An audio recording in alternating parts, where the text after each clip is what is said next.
Welkom by hierdie verkenning van hoe aksienavorsing veel verder as die klaskamer strek.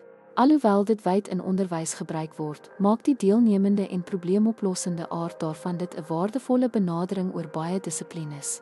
Van gesondheidsorg en besigheid tot omgewingsstudies en tegnologie, sal ons kyk na hoe aksienavorsing professionele persone bemagtig om betekenisvolle, konteksgedrewe verandering te skep.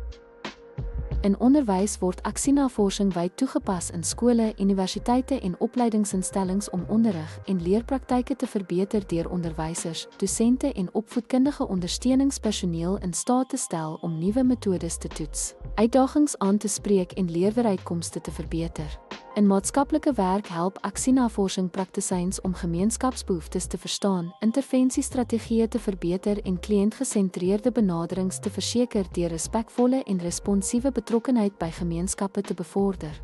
In gesondheidswetenskappe, insluitend verpleging, fisioterapie en openbare gesondheid, verbeter aksienavorsing pasiëntsorg. Stroomlyn praktyke en spreek spesifieke gesondheidsverwante uitdagings aan terwyl dit gesondheidsorgpersoneel bemagtig om oor hul daaglikse werk te besin en dit te verbeter.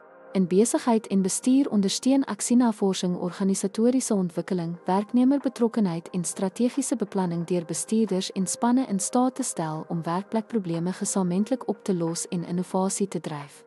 In omgewingsstudies word aksienavorsing gebruik in volhoubare ontwikkeling en bewaringspogings om gemeenskappe en navorsers in staat te stel om omgewingskwessies soos afvalbestuur, grondgebruik en bewaringsbeplanning gesamentlik aan te spreek.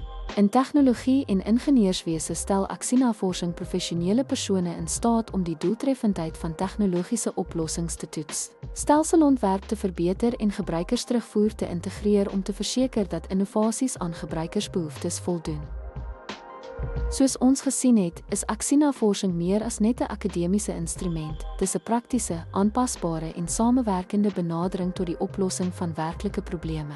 Of jy nou in onderwys, maatskaplike werk, gesondheidswetenskappe, besigheid, omgewingsstudies of tegnologie is, hierdie metodologie oorbrug die gaping tussen teorie en praktyk, wat jou help om jou werk te verfyn en impakvolle resultate te lewer.